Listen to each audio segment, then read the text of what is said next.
puisque nous sommes mardi, et le mardi, le professeur Raoult parle. C'est reparti. Ah non, il a parlé. Ah mais non, mais c'est très intéressant parce qu'il ne désarme pas. Il dénonce le fait que les travaux sur l'hydroxychloroquine ont été arrêtés en cours de route alors qu'ils étaient en train de montrer que ce traitement fonctionnait.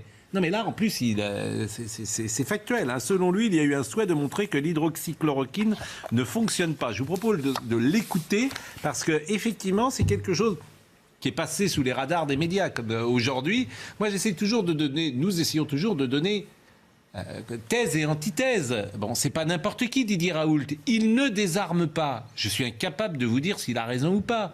Il ne désarme pas. Écoutons-le. On commence à avoir les vraies données qui sont disponibles, des courriers de l'ANSM, c'est-à-dire de l'Agence nationale du médicament, avec le directeur général de la santé, avec l'INSERM, pour comprendre pourquoi on a arrêté en cours de route les travaux sur l'hydroxychloroquine, alors qu'elles étaient en train de montrer que ça marchait, et que ça a été publié sans le nombre de cas nécessaires pour démontrer que ça marchait. C'est-à-dire que je suis content qu'on essaie de me donner des leçons de méthodologie. Je suis toujours content d'apprendre. Mais la base de la méthode, c'est quand on définit quelque chose, c'est de savoir combien il faut avoir de personnes dans chaque groupe pour montrer qu'il y a une différence. Si on n'a pas suffisamment de gens pour montrer qu'il y a une différence dans la mort, par exemple, de 50%, alors c'est que l'étude n'est pas significative. L'étude n'a pas de sens.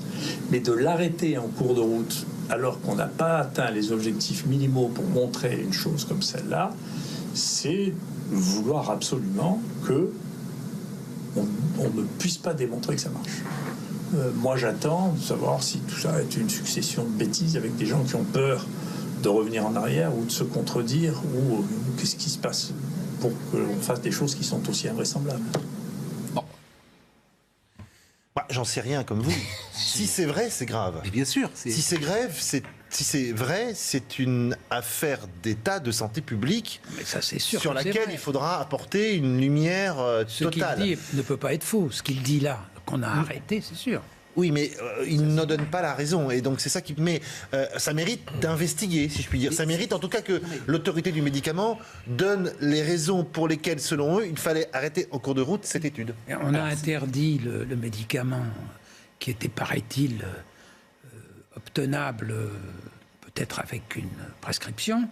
On l'a interdit à partir de janvier ou février 2020. Et c'est incroyable, ce conflit avec Raoult. Moi, je suis un inconditionnel de Raoult, mais pour deux motifs simples.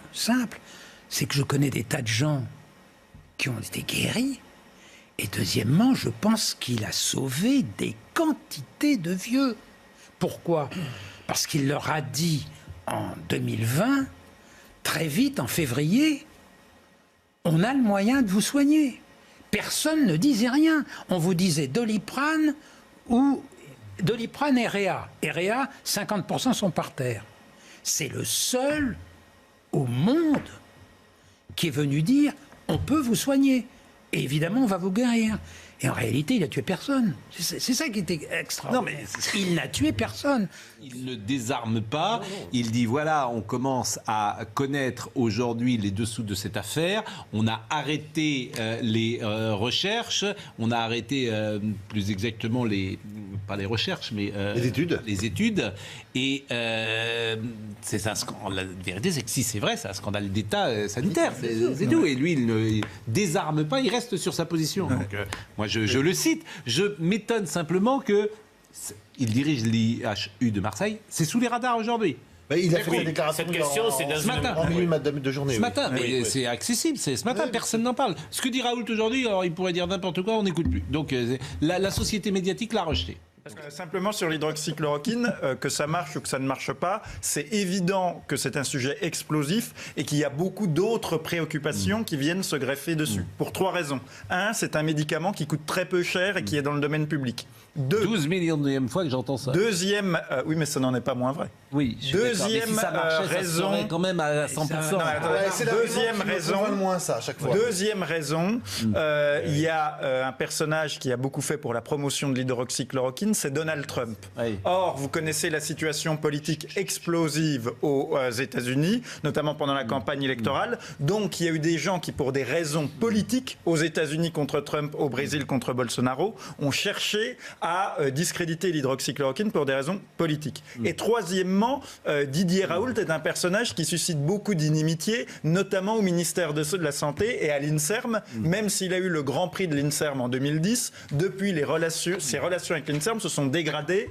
ainsi qu'avec M. Véran. Donc il y a aussi beaucoup de gens en France qui ont intérêt à arrêter les études Je à vais vous temps. donner une petite anecdote personnelle. Oui, mais on va pas faire 2 heures là-dessus. Mi-septembre, j'ai la Covid. Je suis testé positif. Je trouve que j'ai une faiblesse congénitale ORL. Bon, donc j'appelle mon ORL immédiatement. Il me dit venez me voir ce soir comme dernier patient, je les infecterai après. Il me regarde, il me dit vous n'avez rien. Il me dit mais moi j'ai eu mon ORL, j'ai eu l'hydroxychloroquine il y a 3 mois, une forme très très très grave. J'ai failli être hospitalisé. Je me suis soigné à l'hydroxychloroquine. C'est tout. Je dis ça, voilà. Moi, j'en connais 10. Voilà. Comme ça. Bon. Un médecin sérieux. Mais je connais plus. Comment la communauté je voudrais pas- scientifique internationale, si c'était le cas, n'a pas réagi très fortement en disant nous La fête avons de la solution. musique. Ouais, je voulais conclure sur Didier Raoult quand même, parce qu'il y a ces fameuses vidéos du mardi. Oui. Alors, moi, j'ai regardé l'intégralité de ces vidéos du mardi. Donc, c'est assez intéressant parce que dedans, il y a évidemment des choses qui sont incohérentes, des choses qui ont été réfutées par les faits, mais il y a aussi beaucoup de choses qui ont été confirmées par les faits et qu'il a été le premier à dire. Depuis 1 an et demi, il parle de la saisonnalité du Covid en Europe. Bon, qu'est-ce qui se passe aujourd'hui? Les chiffres s'effondrent, on est en juin. Ça a été le premier à dire qu'il y avait des variants. Quand M. Véran et Mme Lacombe nous disaient non, le virus ne mute pas, il a été le premier à parler des variants. À une époque où on n'avait pas de test en mars 2020, D'autres que lui le il a disaient aussi. réalisé Non, pas au même 25% moment. des tests qui ont été faits en France en mars, avril, mai 2020. À une époque où on n'avait pas de test. Donc il a quand même fait des choses. Absolument. Il a toujours dit qu'il fallait soigner à un moment où on disait Doliprane ou Réa.